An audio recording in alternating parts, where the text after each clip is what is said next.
तो चलिए एक बार फिर से मेरे यूट्यूब चैनल जीएससी फॉलो में आपका स्वागत है। तो आज हम लाए हैं आप लोगों के लिए बिहार बोर्ड का जो मैथ का एग्जाम हुआ है फर्स्ट पाली वाला, उसका डिस्कशन क्लास। चलिए ये जो है सेट सी है, आप देख सकते हैं सेकेंडरी स्कूल एग्जामिनेशन 2024, यानी कि आज का जो फर्स्ट पाली का जो एग्जाम हुआ है उसी का आज हम टोटल मैथमेटिक्स का क्वेश्चन को डिस्कशन कराएंगे। और आप अपना आंसर कमेंट बॉक्स में ज़रूर बताइएगा कि आपने कितने प्रश्न को सही टिक करके आए हैं और आपका टोटल स्कोर कितना हो रहा है। तो चलिए हम यहाँ से स्टार्ट करेंगे, यानी कि जो हमारा अनिवार्य है आप यहाँ पर देख सकते हैं, यानी कि इसमें से हमको कितना टोटल हमको 100 प्रश्न यानी 100 नंबर का क्वेश्चन रहता है। ठीक है, इसमें 48 पेज यानी कि पृष्ठ होता है, जिसको हमको एग्जाम देने के लिए 3 घंटे 15 मिनट का समय हमको मिलता है। ठीक ना, तो चलिए हम फटाफट यहाँ पर क्या करते हैं, क्वेश्चन को देखना प्रारंभ करते हैं। तो यहाँ पे है सेक्शन ए यानी कि खंड अ, यानी कि वस्तुनिष्ठ प्रश्न यानी कि ऑब्जेक्टिव टाइप प्रश्न हम अभी करेंगे। तो इसमें देखिए दिया है कर प्रश्न संख्या 1 से 10 100 तक के प्रश्न के जो 4 विकल्प दिए गए हैं उनमें से एक क्या है सही है, उनमें से हमें चुनना है। और ऐसे प्रश्न को हम कितना करना है 50 करना है। लेकिन हम टोटल प्रश्नों का हम आपको डिस्कशन कराएंगे इस वीडियो के अंतर्गत। तो चलिए अभी तक आपने मेरे वीडियो को लाइक नहीं किया तो लाइक कर दे, मेरे चैनल को सब्सक्राइब नहीं किया तो सब्सक्राइब कर ले, साथ में बेल आइकन को जरूर दबा दीजिएगा ताकि मेरे वीडियो का नोटिफिकेशन आपके पास पहुंचे। तो चलिए सबसे पहले हम देखते हैं क्वेश्चन नंबर 1 से स्टार्टिंग करते हैं। तो सबसे पहला प्रश्न हमारा है, यानी कि आपको ये मालूम होना चाहिए कि टाइप्स जो पेपर है वो सी पेपर है, यानी कि पेपर संख्या जो क्रमांक उसका दिया है सी है। इसी तरह करके ए बी सी आता है, उसमें सारा का सारा क्वेश्चन अवेलेबल होता है। लेकिन अंतर क्या होता है कि उसका जो नंबरिंग होता है वो कहीं अलग होता है। जैसे इसमें 1 नंबर प्रश्न है, ए वाला होगा तो कहीं यही प्रश्न कहीं अलग होगा। ठीक है, बी वाला में कहीं अलग होगा। तो ये नहीं घबराना है कि उसमें अलग क्वेश्चन होगा, यानी कि क्वेश्चन सेम रहेगा, नंबरिंग उसका अलग हो जाता है, कोई अलग नंबर आता है, कोई अलग नंबर आता है। ठीक है, तो चलिए सबसे पहला प्रश्न हमारे जो है कह रहा है कि किसी वृत्त के दो समांतर रेखाओं के बीच की दूरी 10 सेमी है, तो वृत्त की त्रिज्या क्या होगी। पहले इसको आप ध्यान से समझिए। कह रहे जैसे कह रहे दो किसी वृत्त के दो समांतर स्पर्शरेखा, जैसे वृत्त हो गया, ठीक है, इसके समांतर स्पर्शरेखा ये हो गया, इसके बीच की दूरी हमारा कितना दिया है 10 सेमी दिया हुआ। तो एक बात हम आपको बता दें कि जैसे ये रेखा गुजरेगा तो इसको वृत्त का हम व्यास कहते हैं। ठीक है, तो ये वृत्त का व्यास हमारा दिया है कितना 10 सेमी, तो त्रिज्या कितना हो जाएगा, आप लोग पढ़े होंगे कि आर बराबर होता है डी बटे 2, यानी काट देंगे तो कितना निकल गया 5 सेमी। तो देखिए इस बच्चे ने सही राइट आंसर को सही किया है, तो हमारा जो इसका आंसर हो जाएगा कितना हो जाएगा 5 सेमी हो जाएगा। अगर आपने भी ये 5 सेमी मारा होगा तो समझिए कि आप एकदम सही पर क्वेश्चन पर टिक मारे हैं। चलिए अगला प्रश्न हम देखते हैं इसके बाद से दूसरा नंबर। तो दूसरा नंबर जो प्रश्न है आप देख सकते हैं, तो दूसरा नंबर प्रश्न कह रहा है कि दो वृत्त यदि बाह्य रूप से परस्पर स्पर्श करते हो तो घनिष्ठ स्पर्श रेखाओं की संख्या क्या होगी। तो यदि आपने हमारा वीडियो पहले वाला भी देखा होगा तो उससे ये सारा का सारा हम क्वेश्चन उसमें कराए थे, तो ये उस क्वेश्चन में ये मतलब मिल सकता है आपको। तो कोई भी इस तरह का कोई भी क्वेश्चन है, दो वृत्त यदि बाह्य रूप से परस्पर स्पर्श करते हो तो उनमें घनिष्ठ रेखाओं की जो संख्या है स्पर्श रेखाओं की वो 3 होता है। ऑप्शन सी हमारा इसका सही जवाब हो जाएगा। ठीक है, तो अगला प्रश्न है 3 नंबर प्रश्न कह रहा है कि किसी बाह्य बिंदु P से वृत्त पर PA एवं PB दो स्पर्श रेखाएं खींची गई हैं। यदि PA बराबर 6 सेमी तो PB बराबर क्या होगा, यानी PB का मान ज्ञात करना है। ठीक है, ये क्वेश्चन आप ध्यान से समझिएगा, आप फट से आंसर बता सकते हैं। ये हमारा कोई वृत्त हो गया, इस पर दो स्पर्श रेखा की लंबाई दिया गया है। मान लेते हैं ये जो बिंदु है इसको P मान लिया गया है, इसको हम A मान लेते हैं और इसको मान लेते हैं B। तो यहाँ पर देखिए क्या कह रहा है, PA बराबर दिया है 6 सेमी, ये वाला 6 सेमी दिया हुआ है। ठीक है, हमसे पी भी पूछा गया, ये पूछा गया। तो एक बात आपको जानकारी होना चाहिए कि वृत्त पर दोनों स्पर्श रेखाएं क्या होते हैं, एक दूसरे के बराबर होते हैं। तो जितना ये होगा उतना ही नहीं ये होगा। तो ये आप समझ चुके होंगे कितना होगा, तो 6 सेमी होगा। तो आप समझ गए आंसर क्या होगा, तो ऑप्शन नंबर बी हमारा इसका राइट आंसर हो जाएगा। आगे बढ़ते हैं इसी के साथ अगला प्रश्न की तरफ। तो अगला प्रश्न हमारे जो अभी था क्या है, अगला प्रश्न कह रहा है कि यदि 3 सेमी त्रिज्या वाले एक वृत्त पर खींची गई स्पर्श रेखा परस्पर 60 डिग्री के कोण पर झुकी हो तो प्रत्येक स्पर्श रेखा की लंबाइयां हैं। देखिए इसको फिगर के हम द्वारा आपको समझाने का प्रयास करते हैं। ये मान लेते हैं एक वृत्त हो गया, ठीक है, और ये स्पर्श रेखा इस पर दो खींचा गया है, इसके बीच का जो कोण है कितना है 60 डिग्री है। बात समझ रहे हैं ना, ये मान लेते हैं वृत्त का केंद्र है। अगर हम यहाँ से ऐसे एक रेखा लेके चले, यानी कि ये सीधा, समझ रहे हैं ना, ये जो सीधा रेखा ऐसे अगर हम लेकर चलते हैं तो ये आधा आधा कोण बंट जाएगा, तो ये हो जाएगा यानी कि यहाँ पर 30 डिग्री ये इधर हो जाएगा और ये भी 30 डिग्री हो जाएगा। अब यहाँ पर 60 हमको कोई लेना देना नहीं है। ये हमारा त्रिज्या मान लेते हैं, ये दिया हुआ है हमारा 3 सेमी, ठीक है। तो यहाँ पे ये जो कोण बनता है समकोण बनता है, ये वाला समकोण बनता है। अब यहाँ पे इसको नाम रखना तो कह देंगे पी, इसको कह दिए ए और इसको कह देंगे बी और इसको कह देते हैं ओ, ठीक है। तो जैसे ये एक हमको ट्रायंगल मिल गया, ये जो कौन सा ट्रायंगल होगा, यानी कि ये हो जाएगा हमारा समकोण त्रिभुज हो जाएगा, ठीक। तो यहाँ पर ध्यान से समझिए, ये कोण हम यहाँ से लेकर चलते हैं, ये जो कोण आपको दिखाई दे रहा है ना यहाँ पर पी वाला पे, तो ये पी वाला पे जो कोण है इसको हम मान लेते हैं कोण। यहाँ कोण लेकर चलेंगे तो ये इसका आधार का काम करेगा, ये लंब का काम करेगा और ये कर्ण का काम करेगा, ठीक। तो जब ये हमको देखिए क्या क्या मालूम है, यानी हमको इसका मान निकालना है, समझ रहे हैं ना। स्पर्श रेखा ये वाला है तो इसका और इसका निकालना था, जितना एक निकल गया तो दूसरा अपने आप निकल जाएगा। तो ये पी ए हमको निकालना है, चाहे पी बी निकालना है, ठीक। तो इसको हम लेकर चलेंगे, इसको आधार लेंगे, इसको लंब लेंगे। तो आधार लंब वाला हम थोड़ा सा चलेंगे त्रिकोणमिति में। तो आधार लंब वाला फॉर्मूला क्या होता है, 10 का होता है शायद। तो 10 पी बराबर लेके चलते हैं, 10 पी बराबर क्या हो जाएगा, पी बटे बी होता है ना। तो 10 पी का जो मान है कितना है, 30 डिग्री है, 30 डिग्री। और जो पी का मान दिया हुआ है आप देख सकते हैं, पी 3 दिया है, और जो इसका हमें मान ज्ञात करना P A P B sorry P A, P A मान लेते हैं इसको।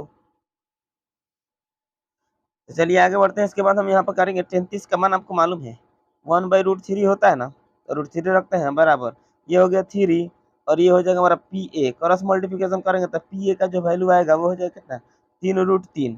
तो देख लीजिए 3√3 हमारा क्या हो जाएगा, राइट आंसर हो जाएगा। देखते हैं कहाँ पे दिया है, तो ऑप्शन नंबर सी हमारा सही जवाब हो जाएगा। तो 4 नंबर का आंसर अगर मैंने सी मारा है तो समझ लीजिए कि बहुत अच्छा किया है, सही जवाब होगा आपका। अगला प्रश्न दिख रहा है आपको 5 नंबर। तो 5 नंबर प्रश्न कह रहा है यदि साइन 20 डिग्री प्लस थीटा बराबर cos 30 डिग्री हो तो थीटा का मान हमें ज्ञात करना है। तो चलिए इसको हम लेकर चलते हैं ऐसे, यानी कि साइन को हम ऐसे भी तो लिख सकते हैं, यह साइन 20 प्लस थीटा, इसको हम ऐसे लिखना चाहते हैं cos को कि इक्वल है, तो हो जाएगा कितना cos नहीं लिखेंगे, इसको हम लिखेंगे ऐसे, साइन के रूप में बदलते हैं। साइन 90 माइनस हम क्या लिख सकते हैं, इसको 30 लिख सकते हैं। थोड़ा सा ध्यान से समझना है, साइन 90 माइनस 30 का मतलब क्या हो जाएगा, साइन 90 माइनस क्या लिख सकते हैं, इसको 60 लिख सकते हैं। साइन 90 माइनस 60 घटेगा तो कितना आ जाएगा, बाई मिस्टेक हो रहा है, साइन 90 माइनस 30 लिख सकते हैं इसको। साइन 90 माइनस थीटा क्या होता है, कॉस थीटा, तो कॉस 30 हो जाएगा। अब चलिए साइन से साइन कैंसिल, यहाँ हो जाएगा कितना 20 प्लस थीटा, अब बराबर यहाँ से अगर घटा लेते हैं तो कितना बचेगा, 60 बचेगा। तो थीटा इक्वल टू कितना हो गया 60, और ये प्लस में इधर आएगा तो माइनस में, तो थीटा का मान कितना निकल के आ गया, यानी कि 60 में से 20 घटा लेंगे तो कितना निकलेगा, 40 डिग्री हमारा हो जाएगा इसका सही जवाब। तो देखते हैं कहाँ पे दिया हुआ है, तो ऑप्शन नंबर बी इसका क्या होगा, राइट आंसर हो जाएगा। चलिए आगे बढ़ते हैं इसी के साथ अगला प्रश्न की तरफ। तो अगला प्रश्न है 6 नंबर। 6 नंबर क्या करें आप देखिए ध्यान से करिए, यदि त्रिभुज एबीसी में कोण सी बराबर 90 डिग्री तो साइन ए प्लस बी का मान ज्ञात कीजिए। तो सब आपको मालूम होगा त्रिभुज के तीनों कोणों का योगफल कितना होता है, 180 होता है। और जब एक 90 दिया है तो दूसरा का योगफल दोनों मिलकर कितना होगा, 90 ना होगा। बात समझ रहे हैं नहीं आप, ध्यान से समझिएगा, यानी कि दोनों मिलकर 90 होगा, तो ए प्लस बी का मान कितना हो गया 90, तो साइन 90 का मान कितना होता है 1 होता है, ये सही आंसर हो जाएगा। चलिए आगे बढ़ते हैं अगला प्रश्न की तरफ। तो अगला प्रश्न जो 7 नंबर है वो दिया हुआ है, इससे के square 23 degree minus 10 square 23 degree plus 2 बराबर क्या होता है। तो आपको ये फॉर्मूला थोड़ा सा याद करना पड़ता होगा, यानी कि आप किए होंगे याद। तो यानी कि 10 sec square theta minus 10 square theta बराबर 1 होता है, आप प्लस यहाँ पर 2 दिया हुआ है तो कितना आ जाएगा 3, यानी कि ऑप्शन नंबर डी हमारा सही हो जाएगा। आगे बढ़ते हैं अगला प्रश्न की तरफ 8 नंबर। तो 8 नंबर प्रश्न कर रहे कि यदि एक्स कोसेक थीटा बराबर 1 टेन थीटा बराबर वाई, तो एक्स स्क्वायर और क्या कर रहे हैं माइनस वाई स्क्वायर का मान ज्ञात करना है। तो यहाँ से हम पहले एक्स का मान ज्ञात कर लेते हैं। देखिए एक्स बराबर कितना हो जाएगा, ये कॉस है तो उधर भेज देंगे, तो 1 बाई कितना हो गया कॉस थीटा होएगा ना। अब 1 बाई कॉस थीटा को हम क्या लिख सकते हैं, सेक थीटा लिख सकते हैं, ठीक है। और वाई का मान ऑलरेडी हमको मालूम है, तो यहाँ पर चलिए एक्स के जगह पर हम क्या लिखेंगे sec square theta minus Y के जगह पर क्या लिखेंगे 10 स्क्वायर थीटा। अब देख चुके होंगे आंसर क्या आना चाहिए 1 आएगा, आपको मालूम है ना। इनके sec square theta minus 10 square theta पर क्या होता है 1 होता है। तो ऑप्शन नंबर हम देख लेंगे कौन सा हो जाएगा, तो option number D will be the right answer हो जाएगा। आगे बढ़ते हैं अगला प्रश्न की तरफ। तो अगला प्रश्न हमारा आएगा 9 नंबर। तो चलिए 9 नंबर जो प्रश्न है वो आप देख सकते हैं, कह रहा है कि यदि टेन थीटा बराबर 3/4 तो साइन थीटा का मान ज्ञात करना है। ये एकदम हवा मिठाई क्वेश्चन है। जैसे कि टेन थीटा बराबर क्या होता है, P/B होता है, तब PB दिया हुआ H निकाल लेते हैं। H बराबर क्या हो जाएगा, √P² प्लस B²। तब P के जगह पर कितना है, 3 के स्क्वायर 9 और 4 के स्क्वायर 16 बराबर कितना आ गया 25। तो 25 का वर्गमूल कितना हो जाता है 5, यानी कि 5 हमारा निकल गया। H साइन थीटा का सूत्र क्या होता है, P/H होता है ना। तो P के जगह पर कितना रखना है हमको, 3/5। आंसर देख लीजिए कहाँ पे दिया हुआ है, तो ऑप्शन नंबर डी हमारा सही जवाब हो जाएगा। ठीक है, तो ये हो जाएगा। बच्चा ने गलत आंसर लगाया है, आप देख सकते हैं यहाँ पे, लेकिन हमारा आंसर राइट हो जाएगा, 3/5 हो जाएगा। चलिए अगला प्रश्न हम देखते हैं इसी के साथ। तो अगला प्रश्न हमारा आता है कितना नंबर, 10 नंबर। तो जो 10 नंबर प्रश्न है वो आप देख सकते हैं क्या दिया हुआ है। तो 10 नंबर जो प्रश्न है वो कह रहा है कि √1 प्लस कॉस ए, आप बट्टा में दिया है 1 माइनस कॉस ए का मान ज्ञात करना है। ठीक है, तो चलिए इसको हम क्या करते हैं, यानी हरों का परिमीकरण इसको हम करना शुरू करते हैं। मान लीजिए हरों का परिमीकरण करेंगे तो नीचे तो दिया रहता है, अपोजिट साइड लेके चलना पड़ता है हमको। तो हो जाए कितना, 1 प्लस कॉस ए, बट्टा में हो जाएगा 1 प्लस कॉस ए। ठीक है, यहाँ हो जाएगा आपको कितना, cos 1 plus cos A, 1 plus cos A कितना हो जाएगा, 1 प्लस कॉस ए का होल स्क्वायर हो जाएगा ना। आइए नीचे वाला देखिए, A² माइनस B² के रूप में आएगा, और रूट है तो रूट। अब यहाँ देखिए, यहाँ कॉस ए का स्क्वायर 1 प्लस कॉस स्क्वायर ए है, तो स्क्वायर से हमारा रूट क्या हो गया, हट जाएगा। ये हो जाएगा हमारा कितना, 1 प्लस कॉस ए। अब बट यहाँ पर देखिए 1 का स्क्वायर 1 हो जाता है, अब माइनस कॉस स्क्वायर ए, ये भी ठीक है। अब चलिए यहाँ पर हो गया 1 प्लस कॉस ए, अब बट्टा में कितना हो जाएगा, ये रूट में रहेगा। ठीक है, ये हो गया हमारा कितना, साइन स्क्वायर ए होगा, लेकिन रूट की वजह से साइन ए हो जाएगा। ये आ जाएगा हमारा कितना, साइन ए। अब ये देखिए अलग अलग करते हैं, 1/sin a का मतलब कितना हो जाता है, cosec a, प्लस ये cos a/sin a का मतलब क्या आ जाता है, cot a। तो देख लीजिए आप, आंसर आपको दिखाई दे रहा है cosec a plus cot a, कहाँ पे दिया हुआ है, वही हमारा राइट आंसर हो जाएगा। तो cosec a plus cot a, option number B हमारा सही जवाब होगा। अगला प्रश्न आपके सामने आ रहा है 11 नंबर। तो 11 नंबर प्रश्न क्या कहता है, देख लीजिए। कह रहा है √64/81 प्लस 16 यानी रूट में है 16/9 का मान क्या है, यानी इसका मान हमें ज्ञात करने बताना, परिमेय है कि अपरिमेय है। तो चलिए आपको दिखाते हैं हम यहाँ से। 64 का वर्गमूल होता है 8, और 81 का वर्गमूल होता है 9, प्लस 16 का वर्गमूल होता है 4, और ये जो 9 है उसका वर्गमूल होता है 3। तो ये सब तो मतलब परिमेय संख्या के रूप में निकल गया है। तो जब परिमेय संख्या निकला है तो परिमेय संख्या का योगफल भी क्या निकलेगा, एक परिमेय संख्या निकलेगा। तो चलिए जो हमारा आंसर होगा क्या होगा, ऑप्शन ए वाला हमारा क्या होगा, राइट आंसर हो जाएगा, यानी कि ऑप्शन ए हमारा सही जवाब होगा। चलिए आगे बढ़ते हैं इसी के साथ अगला। तो अगला प्रश्न हमारा 12 नंबर है। और दो अपरिमेय संख्याओं दिया है 3 प्लस √6 तथा 3 माइनस √5 का गुणनफल होगा। तो तभी आप एक बात बता देते हैं कि अपरिमेय दिया हुआ है, ये भी अपरिमेय है। तो अपरिमेय में अपरिमेय से गुणा करेंगे तो भी क्या होगा, अपरिमेय ही होगा। अगर सेम अंक रहता तो वहाँ पर थोड़ा विचार होता। आंसर हमारा क्या हो जाएगा, बी हो जाएगा। आगे बढ़ते हैं अगला प्रश्न की तरफ। 13 नंबर प्रश्न, 13 नंबर का जो क्वेश्चन है दिया करा 0.3, उसको बार पढ़ते हैं। बार प्लस 0.4 का सरलतम रूप क्या है। तो ये आप जानते हैं, बार हटाया जाता है तो नीचे 9 हो जाता है, 3/9 हो जाएगा। इसका वजह कितना, 4/9। अगर ये दोनों कैल्सियम निकालेंगे तो 9 होगा, और 3 प्लस कितना 4 बराबर हो जाएगा 7/9। तो देख लीजिए, सॉरी 7 क्या होगा हमारा 9 आंसर हो जाएगा। तब देखिए कहाँ पे है आंसर, तो आंसर हमारा ऑप्शन नंबर बी है। ये बच्चा मिस्टेक कर दिया है। ठीक है, चलिए आगे बढ़ते हैं अगला प्रश्न की तरफ।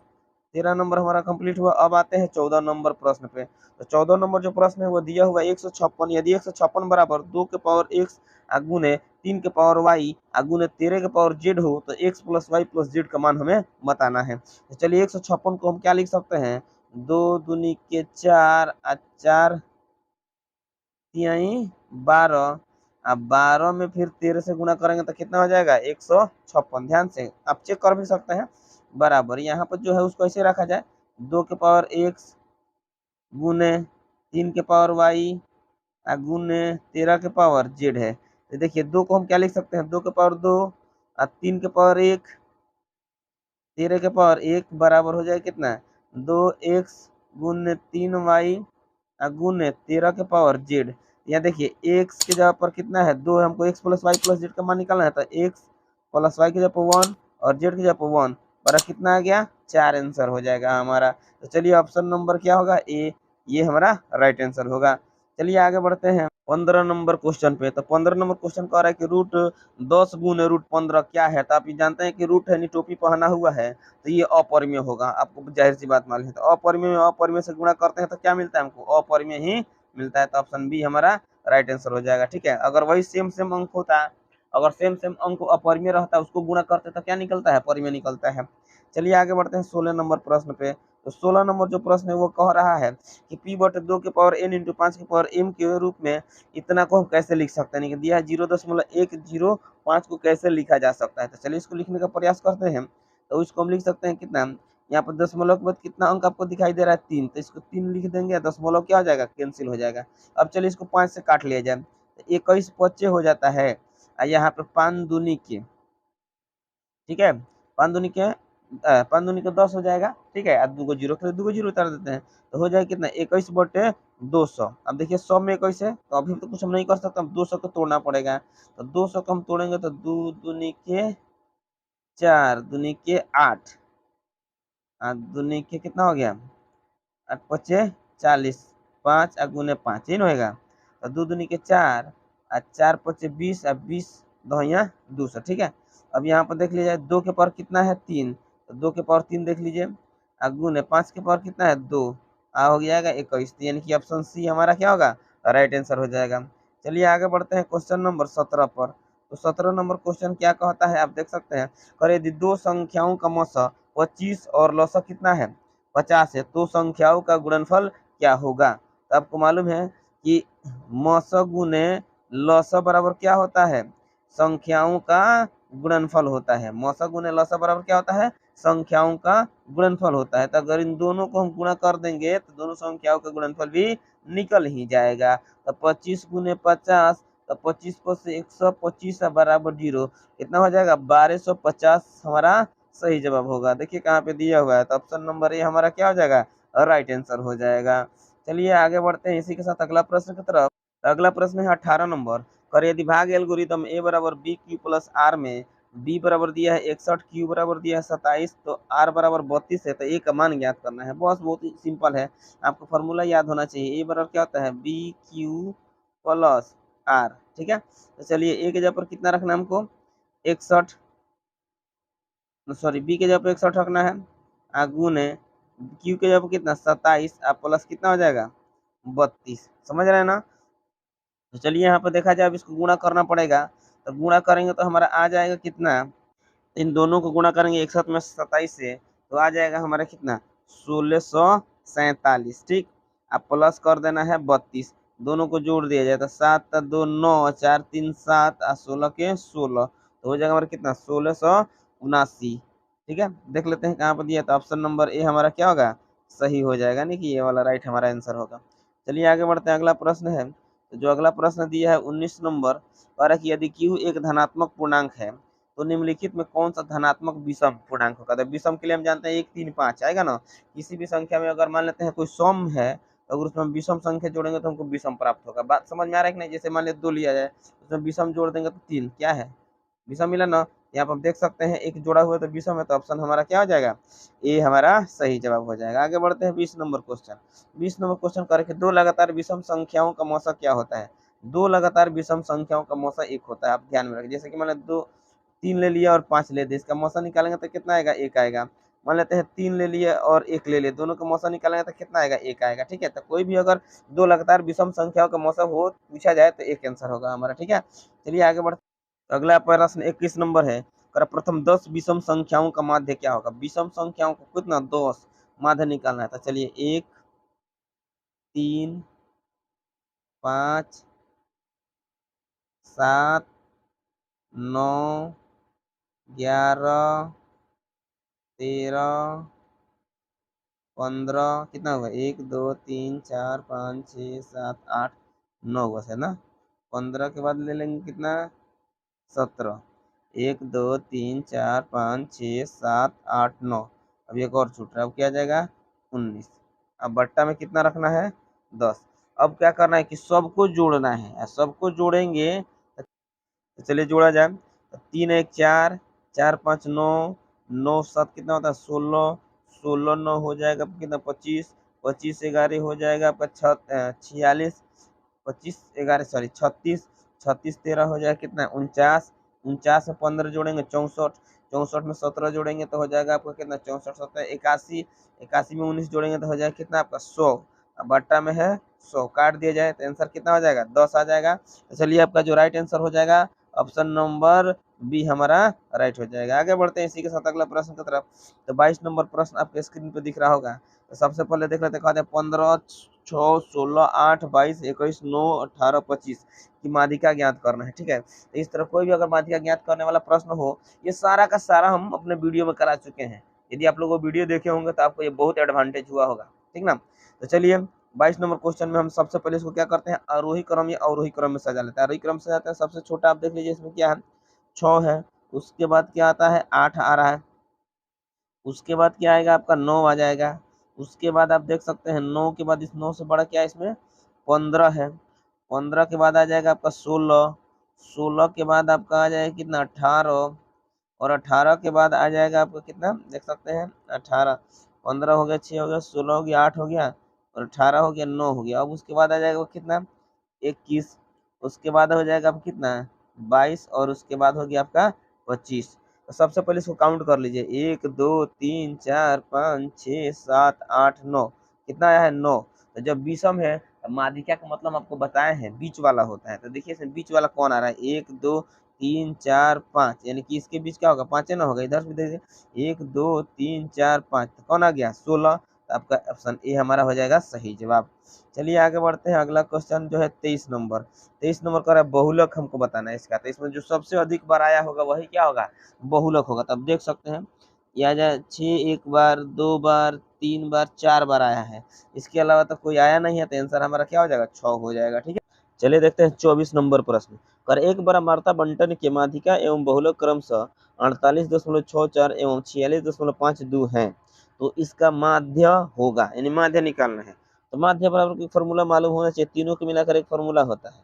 तो माध्य बराबर को फॉर्मूला मालूम होना चाहिए कि माध्य बराबर क्या होता है, माध्य बराबर होता है 3 गुने माध्यक आप माइनस में हो जाए कितना बहुलक, बहुलक सबके बट्टा हो जाएगा 2। तो चलिए जो दिया इस पर रखा जाए, उसके बाद हल करते हैं तो देख लेते हैं क्या आता है। तो हो जाएगा 3 गुने माध्यक हमारा कितना दिया है 48.64 माइनस बहुलक कितना दिया है 46.52, सबके बट्टा कितना हो जाएगा 2 हो जाएगा। बात समझ रहे हैं आप। अब चलिए यहाँ से इसको गुणा करते हैं। तो जब इसको गुणा करेंगे तो कितना हो जाएगा 4 3 के 12, 6 3 18 1 19, 8 3 के 24 1 25, 4 3 के 12 2 14, दशमलव तो यहाँ पे रहेगा। अब माइनस कितना हो जाएगा 46.52, बट्टा में 2 रहेगा। ठीक है, अब चलिए इसको घटा लेते हैं। तो जब इसको हम घटाएंगे तो आएगा कितना 2 में से 2 गया 0, यहाँ देखिए। ठीक है, और 9 में से 5 जाएगा तो कितना बचेगा 4, दशमलव है तो दशमलव। ठीक, अब यहाँ से घटाते हैं, यानी कि 5 में से 6 नहीं जाएगा तो 15 में से 6 जाएगा तो कितना हो जाएगा 9। अब यहाँ बचा कितना हमारे पास 13, 13 में से 4 गया तो 9, तो 99.4 आएगा। अब इसमें हमको भाग कितना से देना है 2 से, तो काट दिया जाए तो हो जाएगा कितना 4 दूनी के 8, कितना बचेगा 1 बचा, 9 हो गया 19, तो हो जाएगा 9 9 दूनी के फिर क्या हो गया 18 हो जाएगा ना, बचा कितना 1 7। देख लेते हैं कहाँ पे आंसर 49.7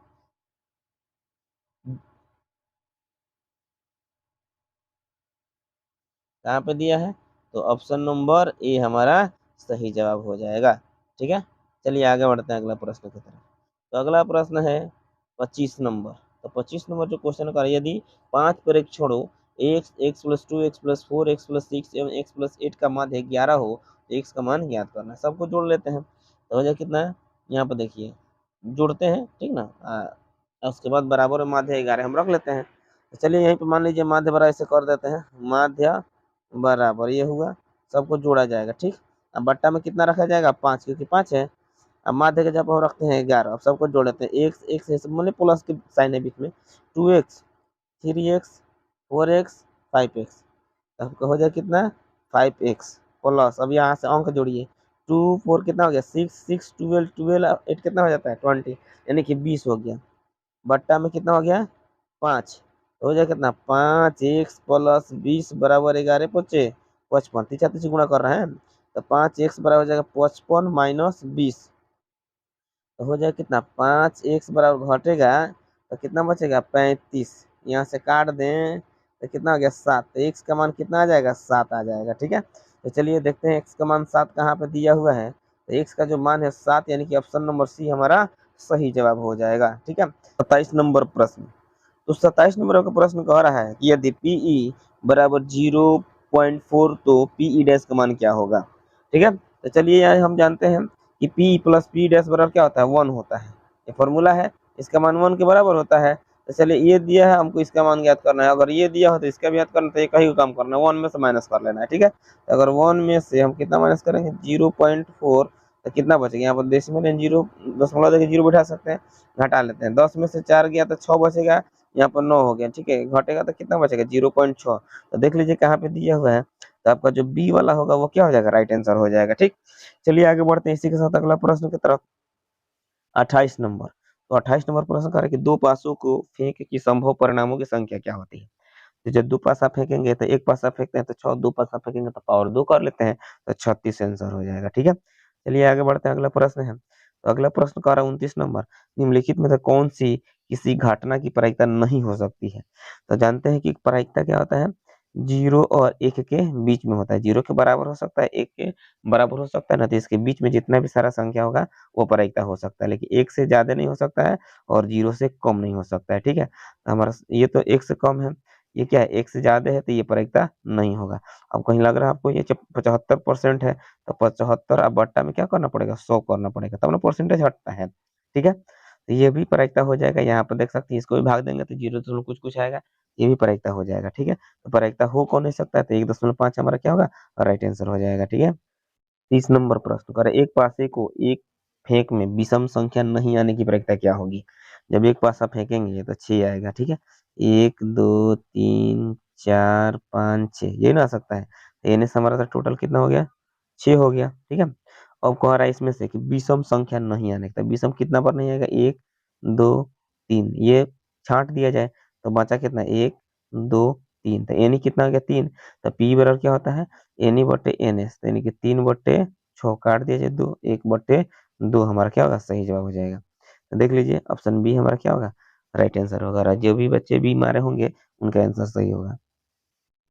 चलिए 31 नंबर प्रश्न देखते हैं क्या कहता है, तो 31 नंबर जो प्रश्न है वो कह रहा है यदि P दिया है a/2 और 4, बिंदु A -6 5 एवं बिंदु B -2 3 को जोड़ने वाले रेखाखंड का मध्य बिंदु है, तो A का मान ज्ञात करना है। जैसे मान लीजिए एक रेखाखंड हो गया, ये मान लेते हैं A है, ये क्या है B है और इसको P मान लेते हैं। ठीक, ये बिंदु दिया हुआ है तो इसको X कहते हैं, इसको Y कहते हैं, तो ये मान दिया हमको A का मान ज्ञात करना है, तो यही वाला लेके चलना है। ठीक है, तो X बराबर क्या हो जाएगा x1 + x2/2 होता है ना, तो x1 कितना है -6 प्लस इसका मान दिया -2, इसको माइनस से कर लेते हैं। ठीक ना, अब बट्टा में हो जाएगा 2, एक्स बर के जगह पर हम क्या रखेंगे एक्स के जगह पर हमारा कितना है a/2 है, बराबर हो जाए कितना, यहाँ से दोनों माइनस में तो जुट कर -8 हो गया। ठीक है, अब/2 यहाँ से अगर हम चाहें तो इसको कैंसिल कर सकते हैं, तो ए का मान हमको मिल गया कितना -8, तो देख लीजिए कहाँ पे दिया है, तो ऑप्शन ए हमारा क्या हो जाएगा सही जवाब होगा। अगला प्रश्न हमारा आएगा इसके बाद 32 नंबर प्रश्न। ठीक है, तो 32 नंबर प्रश्न कह रहा है कि यदि तीन बिंदुएं एक रैखिक हो तो उनसे बने त्रिभुज का क्षेत्रफल क्या होगा। जब एक रैखिक होनी एक ही रेखा में होगा तो त्रिभुज बनेगा, त्रिभुज का क्षेत्रफल वहां पर क्या होगा 0 हो जाएगा। ठीक है, ऑप्शन नंबर सी हमारा सही जवाब होगा। अगला प्रश्न है देख सकते हैं, कह रहा है 33 नंबर, यदि त्रिभुज एबीसी के शीर्षों के निर्देशांक ए -1 0 बी 5 -2 एवं सी 8 2 हो तो उसके केंद्र के निर्देशांक क्या होगा। तो उसके केंद्र के निर्देशांक क्या होता है ए plus B x1 + x2 + x3/3 y1 + y2 + y3/3। जोड़ देते हैं तो हो जाएगा कितना -1 + 5 प्लस हो जाएगा 8 बाई में 3 फिर उसी तरह 0 -2 + 2 बाई कितना हो जाएगा 2।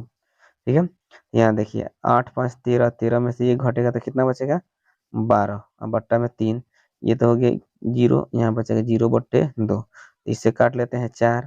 ठीक है, तो 4 और 0 कहीं आपको दिखाई दे रहा, ऑप्शन डी हमारा सही जवाब हो जाएगा। ठीक है, आगे बढ़ते हैं अगला प्रश्न की तरफ। तो अगला प्रश्न हमारा आता है 34 नंबर। तो 34 नंबर जो प्रश्न है वो देखिए क्या कहता है। तो चले देखते हैं 34 नंबर प्रश्न। कह रहा है कि यदि त्रिभुज एबीसी में एडी कोण बीएसी का अर्धक है, अर्धक माने आधा, तथा ए बी बराबर 10 सेमी दिया हुआ है, ए सी बराबर 14 सेमी और बी सी बराबर 6 सेमी है, तो डी सी का मान ज्ञात करना है। ठीक, जैसे कि एक हम फिगर ड्रॉ करते हैं। मान लीजिए ए है, बी है और ये क्या है सी है। ए का अर्धक है, इसको डी मान लिया गया है। ये हमारा दिया है 10 सेमी, ये दिया है 14 सेमी और ये टोटल जो है ना वो दिया है कितना 6 सेमी। यहाँ तक कोई दिक्कत नहीं है। अगर इसको x मानते हैं तो ये कितना हो जाएगा 6 - x हो जाएगा। इसको भी मान सकते हैं, पहले x है इसको 6 - x कर सकते हैं। अब चलिए इसके लिए कंडीशन होता है जो आपको मालूम होना चाहिए। तो कंडीशन क्या होता है, ए बी बट्टा में हो जाए कितना ए सी बराबर बी डी बट्टा में हो जाएगा डी सी। अब यहीं पर मान रखेंगे और हल करेंगे तो हमारा मान निकल जाएगा। अब देख सकते हैं ए बी का मान कितना दिया है 10 बट्टा में हो जाएगा कितना ए सी 14 है, बी डी कितना दिया है x और ये कितना दिया है 6 - x। ठीक है, अब यहाँ से हम चाहें तो क्रॉस मल्टीप्लिकेशन कर सकते हैं। तो यहाँ पे हो जाएगा कितना 60 - 10x बराबर 14x। ठीक है, अब यहाँ से देख लीजिए तो ये जो है 60x है। ठीक है, तो 60 बराबर सॉरी ये माइनस में है 10 उधर जाएगा तो प्लस में, यानी कि दोनों को जोड़ देंगे तो कितना आ जाएगा 24x। बात समझ रहे हैं ना। 24 में अगर हम 60 से भाग देते हैं तो 24 तिया या 24 25 सॉरी 24 दूनी के 48 और 24 25 120। तो 2.5 हमारा क्या हो जाएगा सही आंसर हो जाएगा। देख लीजिए कहाँ पे दिया हुआ है, तो ऑप्शन नंबर हमारा क्या हो जाएगा ए सही जवाब होगा। चलिए अगला प्रश्न देखते हैं 35 नंबर। 35 नंबर प्रश्न कह रहा है त्रिभुज एबीसी में डी समांतर है बीसी के, इस प्रकार दिया हुआ है एडी बटे डी बराबर 3.5 और एसी दिया हुआ है 5.6। तो कह रहा है ए ई का मान ज्ञात करना है। जैसे मान लीजिए एक त्रिभुज हो गया ए बी सी, इसके बीच एक समांतर है जिसका नाम डी ई है, डी ई है। कंडीशन इसका हमको मालूम है ए डी बटे डी बी इक्वल टू क्या आता है ए ई बटे ई सी। ठीक, तो दिया क्या है ए सी दिया हुआ है पूरा का पूरा है, इसमें हमको एक किसी को मानना पड़ेगा, इसको x मान लो तो हो जाए कितना ये -x। अब मान रखते हैं AD का मान हमको मालूम है कितना ऑलरेडी दिया 3/5 बराबर यहाँ पे हो जाएगा कितना हमारा, इसको माने हम x, ये होगा हमारा 5.6 - x। ठीक है, अब यहाँ से इसको हम गुणा करेंगे, ये हो गया हमारा 5x बराबर 3 छके 18 3 5 15 1 16। यहाँ तक ठीक है। अब माइनस में हो जाएगा 3x। ठीक, अब ये इसको इधर ला लेंगे माइनस में, तो आके जुट किया हुआ है कितना 8x बराबर हो जाए कितना 16.8 काट दिया जाए 2 1, तो 2.1 हमारा निकल जाएगा। ठीक, तो देख लिया जाए कहीं दिखाई दे रहा है, तो ये हमारा हो जाएगा 2.1 हमारा सही जवाब। तो चलिए अगला प्रश्न है 36 नंबर। अरे दो समरूप त्रिभुजों के संगत भुजाओं का अनुपात 5:6 है, तो उनके परिमापों का अनुपात क्या होगा।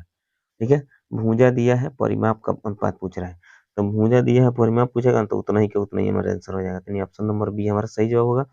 चलिए आगे बढ़ते हैं इसके बाद अगला प्रश्न की तरफ। 37 नंबर प्रश्न कर रहा है त्रिभुज एबीसी में AB बराबर 6√3 सेमी, AC बराबर 12 सेमी तथा BC बराबर 6 सेमी है तो कोण B का मान क्या होगा। तो तीनों भुजा दिया है, पहले देखते हैं इसको। तो जैसे मान लिया जाए ABC, AB मान लेते हैं 6√3, AC मान लेते हैं इसको 12 और BC मान लेते हैं 6, क्योंकि बड़ा उसको मान लेते हैं। अगर हम इसको देखेंगे, हमको B का मान निकालना है, ठीक। अगर ये पाइथागोरस प्रमेय मतलब पालन करेगा तो B का मान निकल जाएगा। हम जानते हैं लंब है, ये क्या है, आधार है, और ये क्या है, कोण है। तो अगर इसका वर्ग इसके वर्ग के माने इसका दोनों का वर्ग के योगफल इसके वर्ग के बराबर होगा तो समझ लीजिए कि समकोण है। तो यहाँ पर देखिए 6√3 का स्क्वायर प्लस 6 का स्क्वायर बराबर 12 का स्क्वायर हो जाएगा ना। तो यहाँ पर देखिए 6 के 36 दिया, कितना होता है 108, 6 के 36 बराबर हो गया 144। इन दोनों को जोड़ देते 144 बराबर 144, दोनों बराबर आ गया। इसका मतलब क्या है कि यह समकोण त्रिभुज है। तो जब समकोण त्रिभुज है तो उसका कोणीय कितना होता है, 90 डिग्री के बराबर होता है, ठीक। तो ऑप्शन नंबर सी हमारा सही होगा। आगे बढ़ते हैं 38 नंबर क्वेश्चन की तरफ। देखिए 38 नंबर क्वेश्चन क्या कहता है, यदि एक समबाहु त्रिभुज ABC एक भुजा 12 सेमी और दूसरा त्रिभुज DEF की एक भुजा 6 सेमी है तो उसके क्षेत्रफलों का अनुपात क्या होगा। तो समबाहु त्रिभुज के क्षेत्रफल आपको मालूम है √3/4 गुना भुजा स्क्वायर, और इसमें भी √3/4 गुना भुजा स्क्वायर है, इसमें भी √3/4 गुना भुजा स्क्वायर होगा। तो बट्टा में तो कट गया, अब बचा भुजा स्क्वायर। तो भुजा इसका कितना है, 12 का स्क्वायर करेंगे तो 144, और 6 का स्क्वायर करेंगे तो 36, तो 36 चौक के साथ हो जाता है ना। तो 4:1 हमारा क्या हो जाएगा, आंसर हो जाएगा। ऑप्शन नंबर सी हमारा सही जवाब हो जाएगा।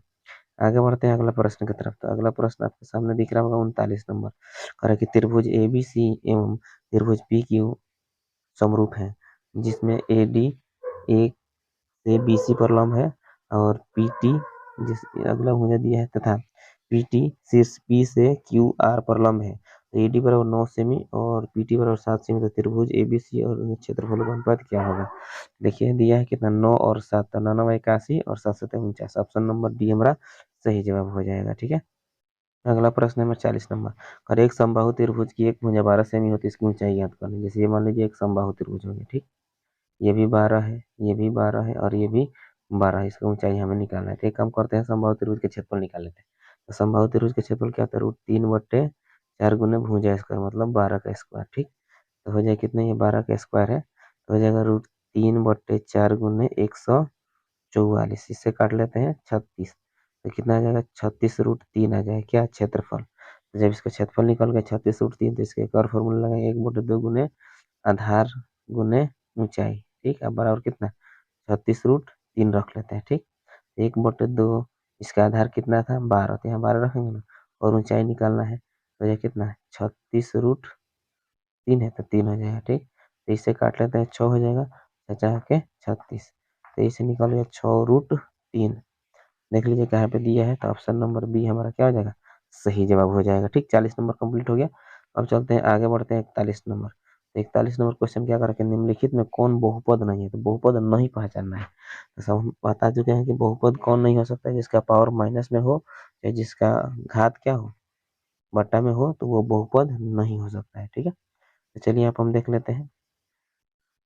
दिया है x² प्लस √5, दूसरा दिया है 9x² - 4x प्लस √2, तीसरा दिया है 1/2x³ प्लस में दिया है कितना 3x² प्लस 8, और ये दिया है बट्टा में, यहाँ पर देख सकते हैं डी, देखिए x प्लस 3/x।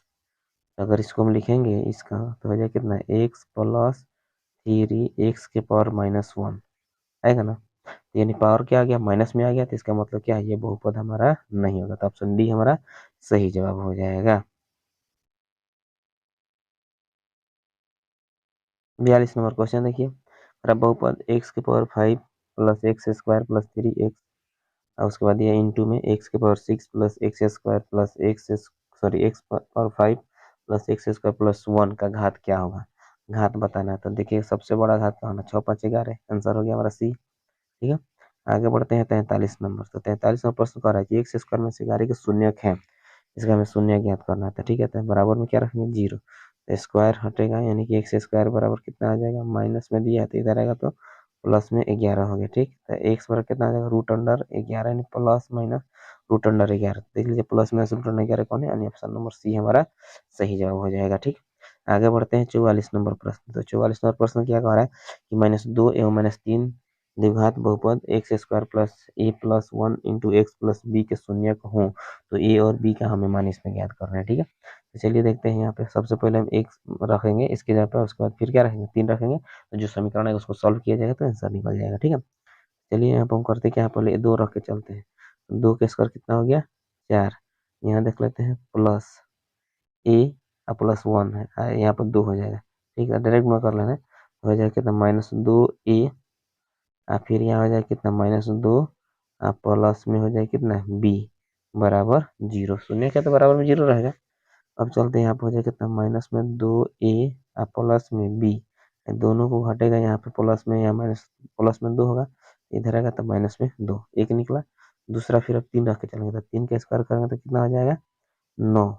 अब यहाँ फिर हम वही काम करेंगे, यानी -3 यहाँ पे एक्स के जगह पे जो है -3 रखना है, तो गुणा करेंगे तो कितना आ जाएगा -3 ए, यहाँ हो जाएगा कितना -3,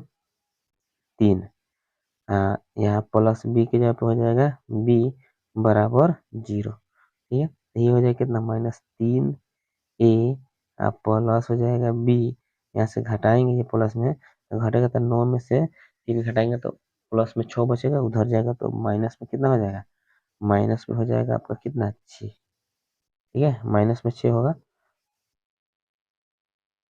अब देखिए क्या करते हैं, हम बी को घटाने पर काट लेते हैं, इसमें इसको 1 मान लेते हैं और इसको 2 मान लेते हैं। ठीक, 2 से हल कर लेते हैं, इसको समीकरण 1 मान लेते हैं, इसको 2 है। ठीक है, तो यहाँ पर हम इसको घटाने पर काट लेते हैं, तो ये साइन चेंज होगा, तो ये हो जाएगा प्लस, ये हो जाएगा माइनस, ये हो जाएगा प्लस। ठीक है, ये प्लस माइनस कैंसिल हो जाता है ना, यहाँ बचा ये 2 में से 3 घटा लेंगे तो प्लस में ए बचेगा बराबर, यहाँ से ये प्लस में है और ये माइनस में है। ठीक, यानी कि 6 प्लस में और ये 2 माइनस में, तो घटेगा तो कितना बचेगा 4, तो ए का मान कितना निकल गया 4। तो देख लीजिए ए का मान कहीं 4 दिया है, यहाँ पे दिए हैं, और हम बी का मान निकालेंगे तो कितना निकलेगा 6, तो ऑप्शन डी वाला हमारा क्या हो जाएगा राइट आंसर हो जाएगा। ठीक है, चलिए यानी कि हम ऑप्शन डी हम सही होगा।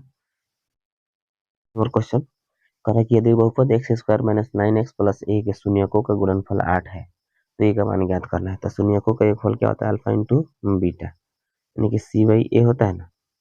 तो यहाँ पे देखिए अल्फा इंटू बीटा यानी कि गुणनफल दिया है 8, सी के जगह पर आपको क्या दिखाई दे रहा है ए, और ए के जगह पर क्या है 1, तो ए का मान कितना निकल गया 8 निकल गया। ठीक है, तो देख लीजिए आंसर हमारा क्या हो जाएगा सी, यानी ऑप्शन नंबर सी हमारा आंसर हो जाएगा 8 आंसर।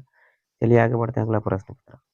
तो अगला प्रश्न यहाँ पर दिया हुआ है, करण निम्नलिखित में किस द्विघात बहुपद के शून्य 4 और -2 है। तो ये प्लस में दिख रहा है तो माइनस में 4 होगा, ये माइनस में है तो प्लस में 2 होगा। तो अब देख लीजिए कहाँ पे दिख रहा है, तो यहाँ पे यानी कि गुणा करने पर हमको कितना 8 और घटाने पर 2 लाना है। ठीक है, तो 4 दूनी के 8 होता है और 4 में से 2 घटेगा तो कितना आ जाएगा -2, यहाँ से घटा के देखेंगे तो -2 आ रहा है ना, इसका मतलब क्या होगा ऑप्शन ए हमारा राइट आंसर हो जाएगा। और नहीं तो इसको गुणनखंड करके देख लेंगे, आंसर किसका हमारा 4 और -2 आ रहा है। ठीक, चलिए आगे बढ़ते हैं अगला प्रश्न की तरफ 47 नंबर। तो 47 नंबर क्वेश्चन कह रहा है कि यदि बहुपद पी एक्स बराबर x square plus 3x minus 4 के शून्य अल्फा एवं बीटा हो तो अल्फा इंटू बीटा बाई 4 का मान ज्ञात करना है। अल्फा इंटू बीटा यानी क्या होता है सी बाई ए, तो सी बाई ए का मान निकालेंगे तो हो जाएगा -4/1 इक्वल टू -4। ठीक है, कैसे सी के जगह पर कितना है 4 है और ए के जगह पर 1 है, इसलिए अब यहाँ पे इसका मान ज्ञात करना है, रखेंगे -4/4, कैंसिल कर लेते हैं 1, तो माइनस में क्या आ जाएगा हमारा 1 आंसर, यानी कि ऑप्शन ए हमारा सही जवाब हो जाएगा। ठीक है, अगला प्रश्न 48 नंबर, और यदि बहुपद क्यू एक्स शून्य -3 हो तो क्यू एक्स से गुणनखंड होगा। ये माइनस में दिया ना तो प्लस में लिखेंगे, प्लस में दिया होगा तो माइनस में, तो ऑप्शन बी हमारा राइट आंसर हो जाएगा। चलिए आगे बढ़ते हैं 49 नंबर।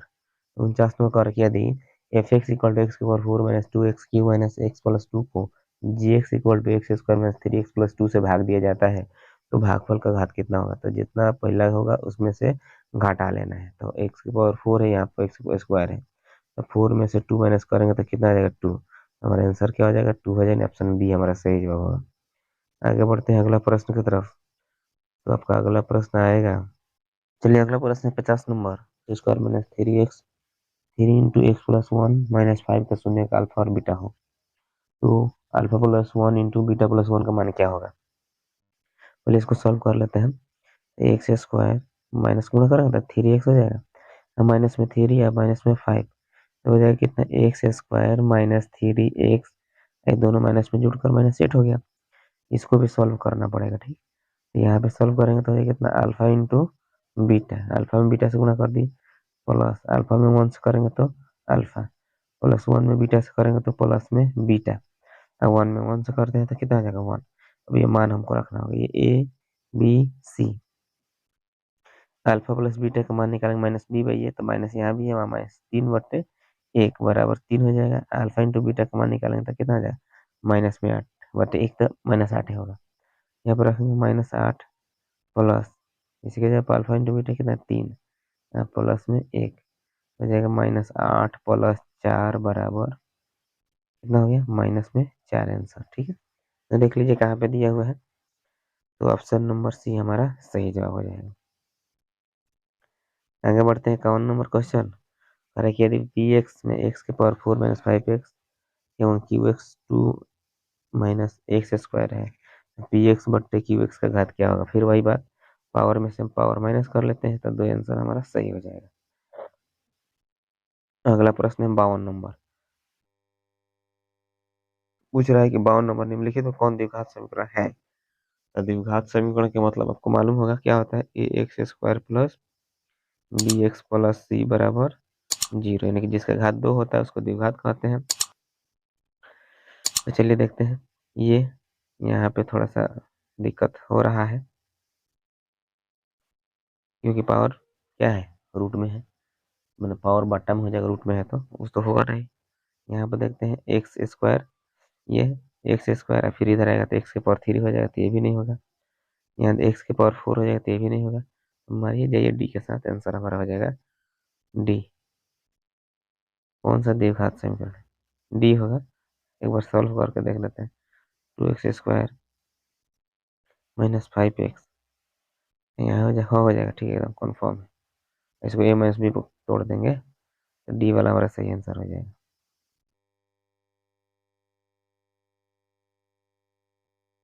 तो चलिए आज के वीडियो में इतना ही, यानी कि हम 52 तक कंप्लीट करा चुके हैं पूरा क्वेश्चन का डिस्कशन। तो चलिए इसके बाद फिर मिलते हैं, हम आगे बढ़ेंगे 53 से लेकर 100 प्रश्न तक, इसके अगले वीडियो में देखेंगे। तो चलिए, यदि मेरा वीडियो आपको अच्छा लगा हो तो लाइक करें, कमेंट करें, अपने दोस्तों में ज़्यादा से ज़्यादा शेयर करें, और मेरे चैनल को अभी तक आपने सब्सक्राइब नहीं किया तो सब्सक्राइब कर ले, साथ में बेल आइकन को जरूर दबा दीजिएगा, और अपना स्कोर जरूर बताइएगा कि आपने कितने एग्जाम में सही प्रश्न को टिक किए हैं। तो चलिए फिर मिलते हैं अगले क्लास में, तब तक के लिए जय हिंद, जय भारत और जय बिहार।